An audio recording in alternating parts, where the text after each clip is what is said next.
Silvercast, a story by Rus Curtis and Bruce Milligan.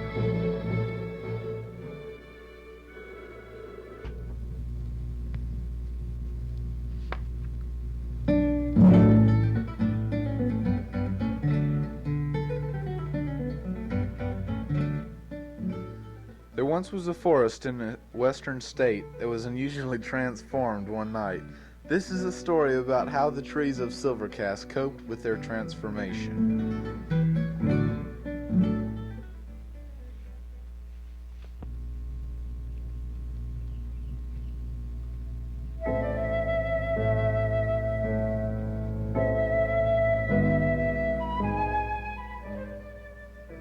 The last few moments of daylight were quiet in Silvercast.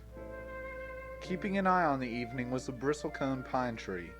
The old tree, gnarled at the roots and branches, had seen thousands of summers end just like this.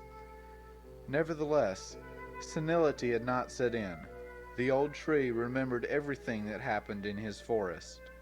Yes, he remembered better than any Homo sapien could ever remember.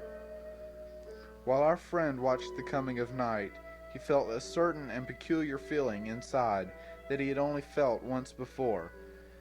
But the old tree was not surprised. Wisdom bade him never to be surprised at anything, but to always be expecting everything. The moon was about to hurdle the top of White Mountain's peak.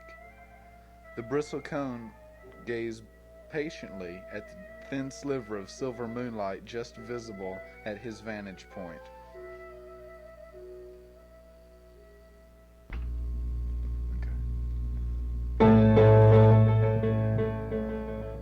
The moon was soon visible to all of the larger trees. Then, not all at once, the trees started to move.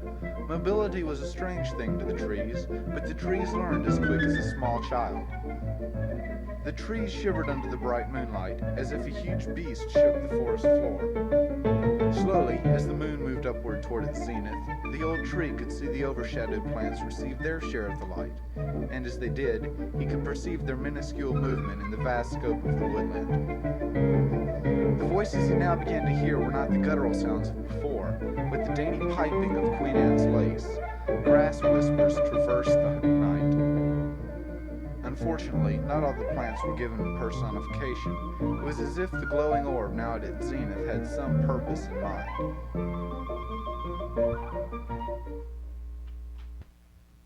In the days following, the trees were living to their utmost potential, enjoying their new sense of mobility given them by the lunar rays. But along with this freedom came a need for responsibility, a trait which the plants had not yet time to develop. Due to this lack of responsibility, the forest was filled with disorder, everyone satisfying his own wishes, not much caring what happened to anyone else. The black willows were the first ones to realize that the forest had gained some kind of intelligence, and when they told the white oaks, who were really just as intelligent as the black willows, the oaks agreed wholeheartedly. The white oaks and the black willows then set out intently to form a type of governmental structure to keep peace throughout the forest. The other plants, realizing the tree's superiority, decided to install a council of black willows and white oaks. Although it did have enormous power, it acted only as an advisory council, leading the other plants in the tasks that needed to be done. The grass, the side? No, the grass.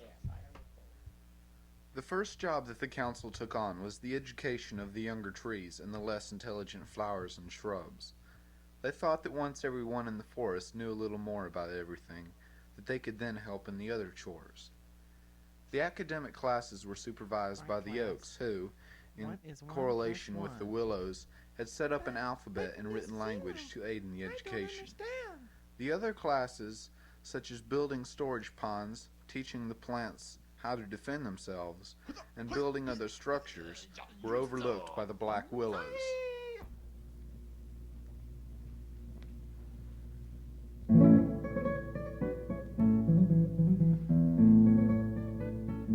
Using the knowledge gained in the classes, the plants of the forest then set forth to develop a series of nurseries to care for the young of the forest. The nurseries were run by some of the responsible members of the community, who were also interested in the well-being of their peers. At the next called meeting, the question was posed as to what the next project should be. One of the Black Willows, Baradak, said, Members of the council, I have talked this matter over with several of my people, and we all agree that the priority right now rests on the task of setting up some sort of security for our forest to keep out any trespasser who might wander near our borders. Therefore, the Boxwood Hedges formed a committee to gather and post lookouts on the fringes of the woodland. Their job was to keep a constant watch for outsiders. The dandelions tracked the strangers once in the forest, while also sending word to the council of this intrusion. One afternoon, a message was relayed to the meeting place of the council. It concerned a carefree young human that had hopped over the boxwood hedge and was presently walking deeper into the heart of the forest, while the dandelions kept him in sight.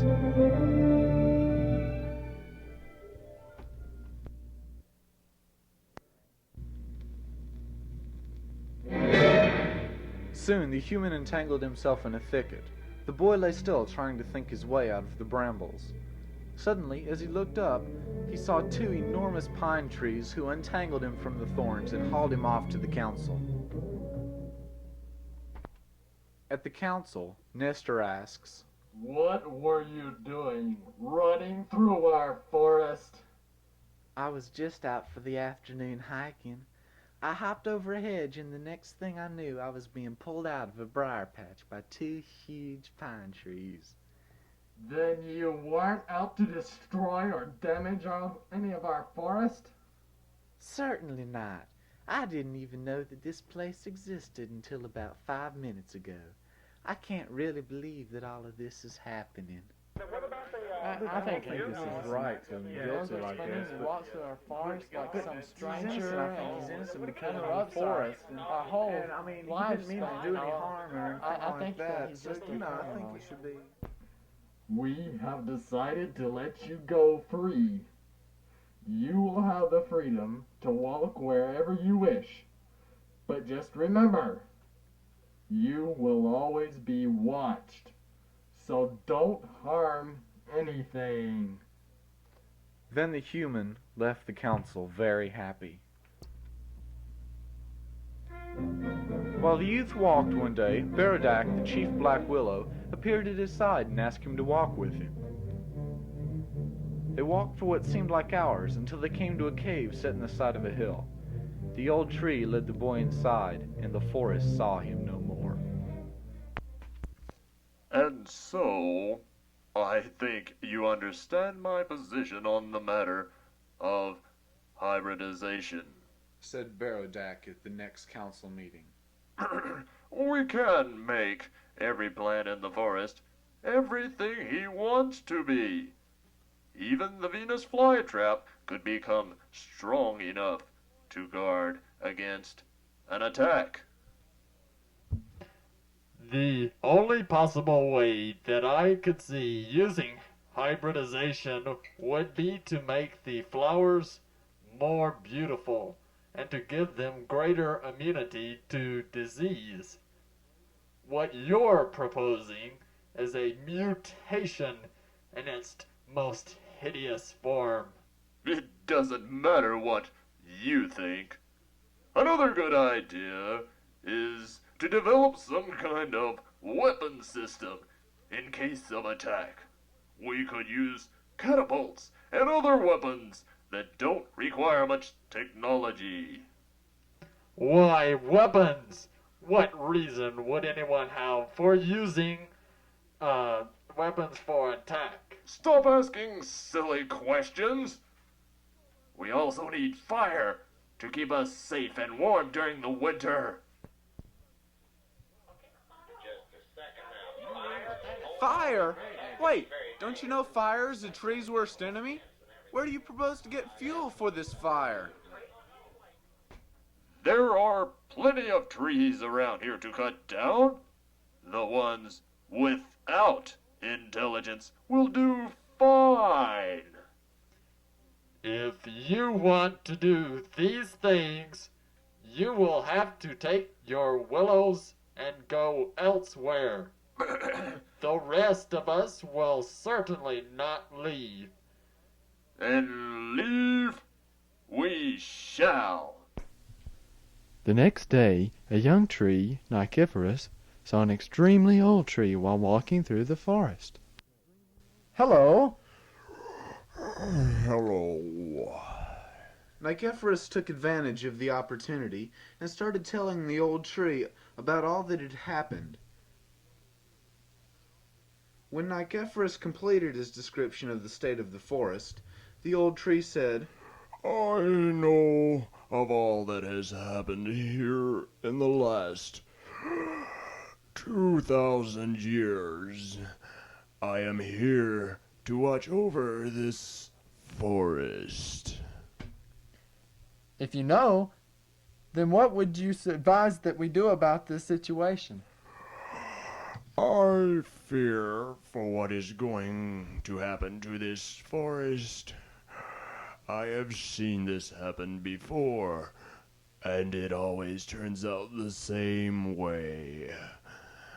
After the bloodshed, the cycle will be complete, and all things will be as they were. What do you mean by that? You shall see. Go now back to the forest. They will be needing you. Nicephorus returned to his woodland home and found Nestor resting in a clearing. He approached his elder and told him about his encounter with the bristlecone pine on the mountainside. What do you think he meant by after the bloodshed? At that moment, a small bird flew up gibbering.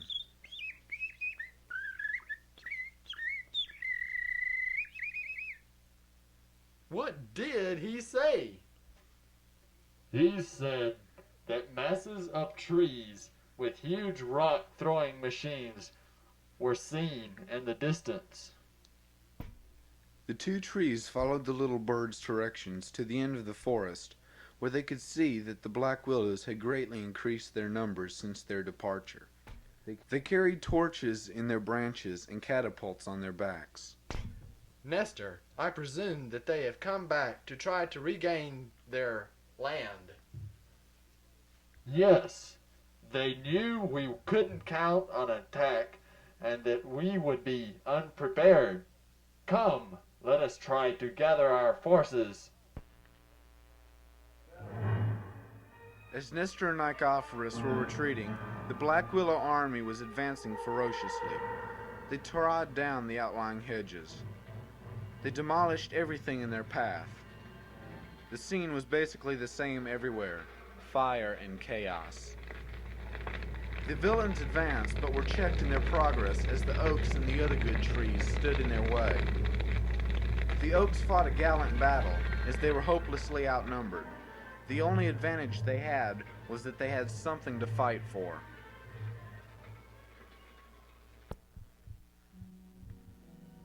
After the fires had died and all that was left was red glowing embers, the oaks were few but victorious. Years later, Nicephorus taught a class of young trees about that war. He told them how Nestor was consumed by Fire in the war. And after that war, the forest regained its peace. You know, it was from the human that Baradak got his ideas. However, the human could deal with the evil of his thoughts better because he was used to them. Remember, be wise, my children. Where is the old tree now? He is still there, watching over us. He has seen our lives happen before, and the evil persists. One day, we might rid ourselves of this evil.